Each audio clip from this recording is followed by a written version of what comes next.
If you don't have it, get it. If you already have it, get it out and place it prominently on your piano as a reminder to use it regularly. This is the Virtuoso Pianist in 60 exercises, and I'd like to give you 3 reasons why you should use it today. First, it's far more than simply virtuosic exercises.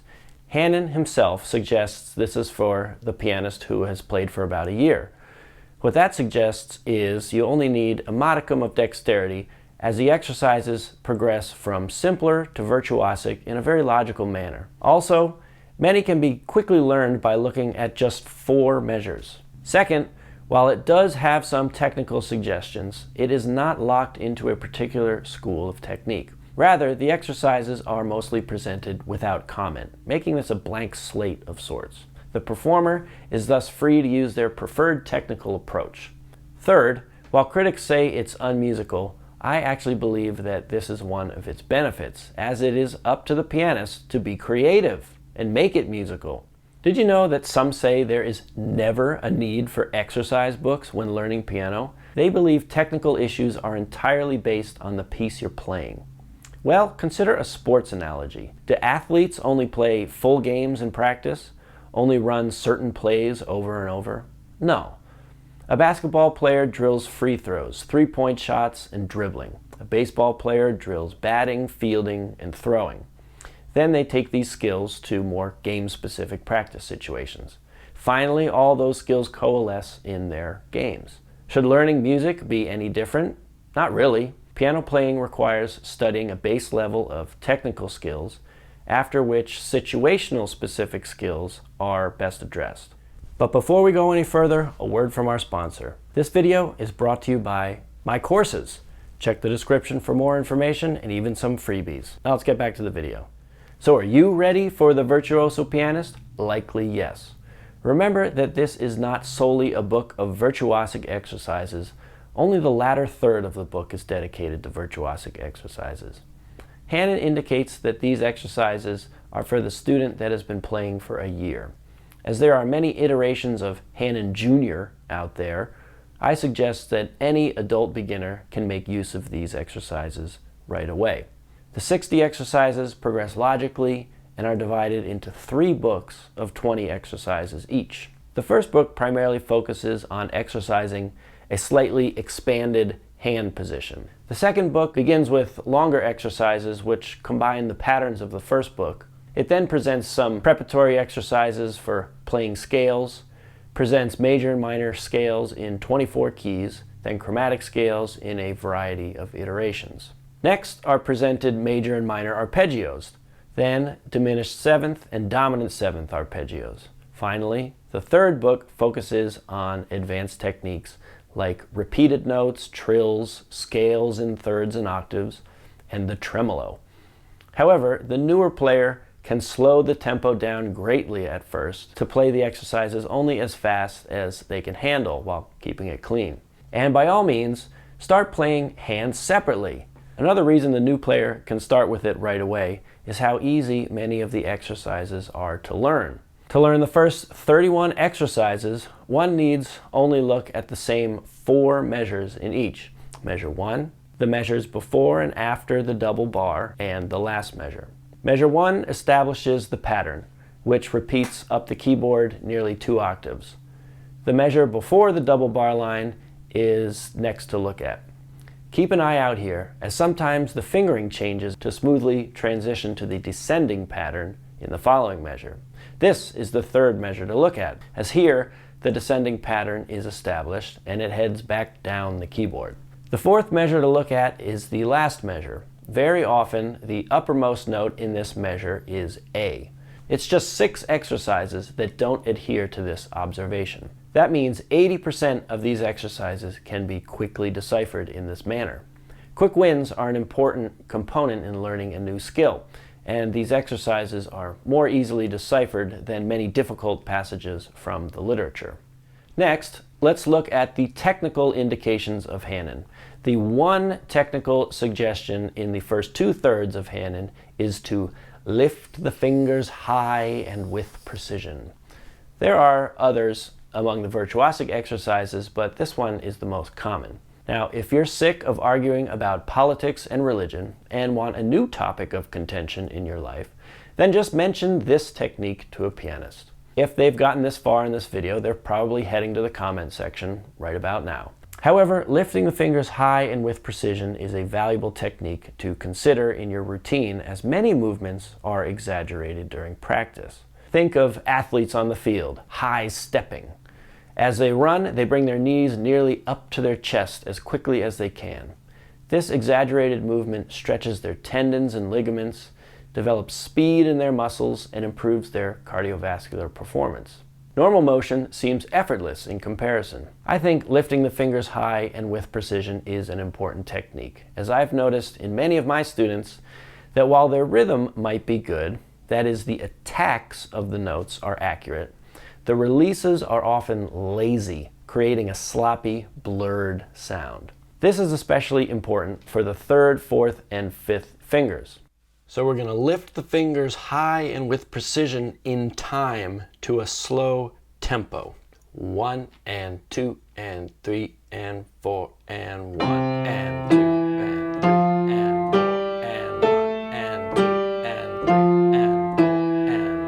and 2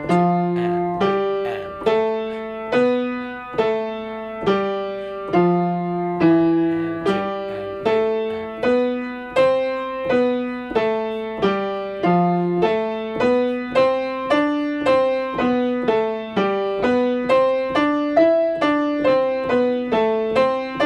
4. At a faster tempo, it might look like this.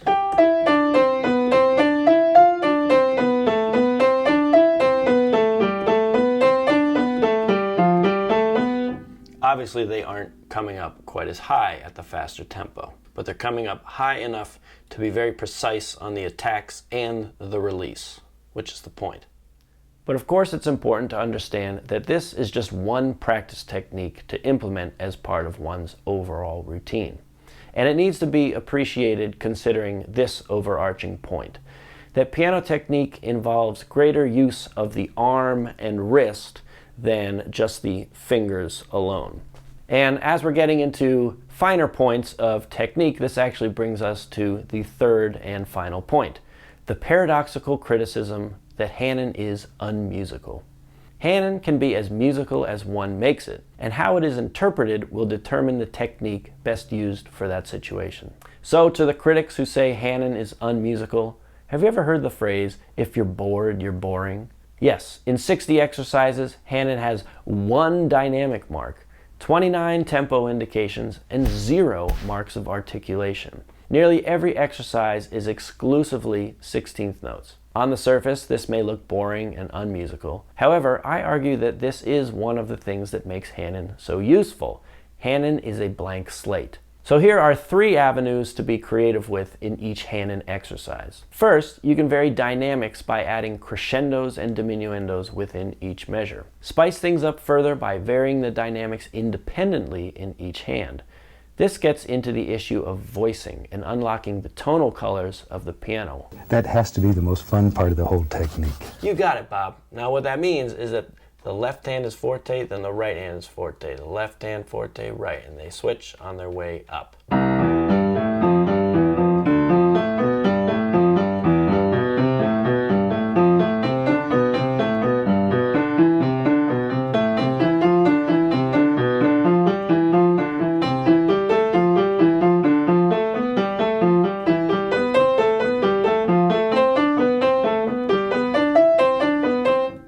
Next, you can vary articulation. Keep it general at first by implementing only a legato or staccato touch. Math isn't my thing, but by my calculations, there are upwards of 40,000 possible combinations of just these 2 elements. Correct my math in the comments below, or just go practice instead. Keep it simple at first with alterations within a beat. All staccato, all legato.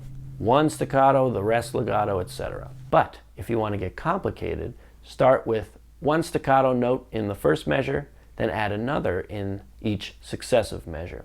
1, 1, 2, 1, 2, 3, 1, 2, 3, 4, 1, 2, 3, 4, 5.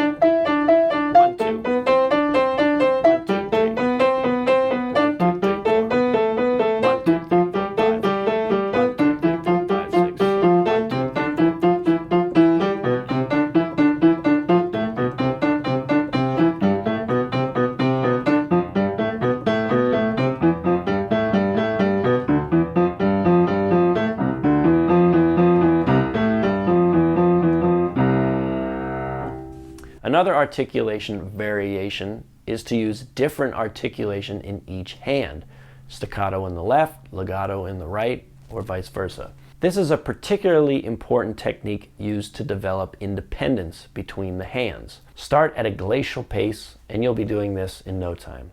On the first note, we're going to make sure that we drop both hands in there. Now, one of them is going to stay, and then the other is going to come up. Let's make the left hand staccato and the right hand legato. So it'll sound like this. They both come down, but the left hand comes up. So now, the next note.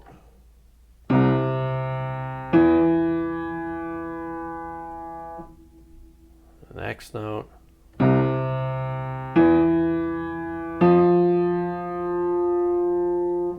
So then you speed it up.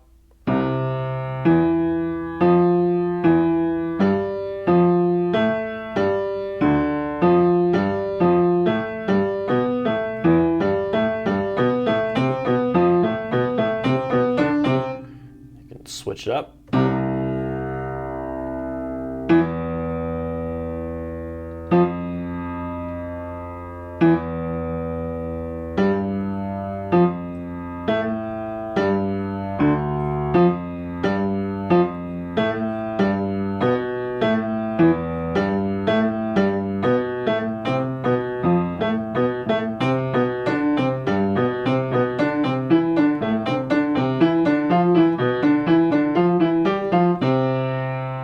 The third creative avenue is to alter the rhythm. One of the simplest rhythmic variations is long, short, long, short, long, short, long, giving it a swung, jazzy feel.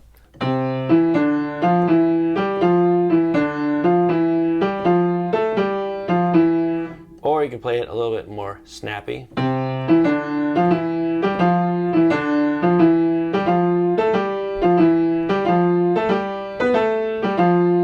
Another variation is the reverse of that. Short, long, short, long, short, long, giving it a Scotch snap or hip-hop feel.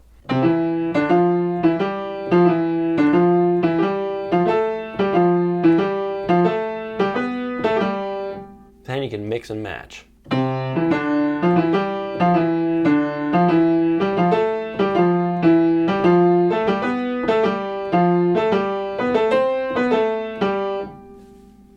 I've seen editions of Hanon with several rhythmic variations actually written out.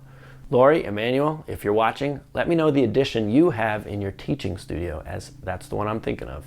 In conclusion, there is no reason to avoid Hanon. 1, it begins simply and progresses logically. Next, its technical recommendations are not unique, but worthy of consideration and careful application. And finally, it can be treated as a blank slate on which you can apply various musical, technical, and creative variations. Now, this isn't an exhaustive list of things that can be done with Hanon. Some bonus activities to consider are to transpose each exercise. Keep it simple by going to either G or F major, where you'll only need one black key. Another activity is to mirror each exercise. Use the same hand position, but hands play in contrary motion. Do these things one at a time and then put them all together to make the most music out of Hanon. Now, go and practice, or maybe check out this video.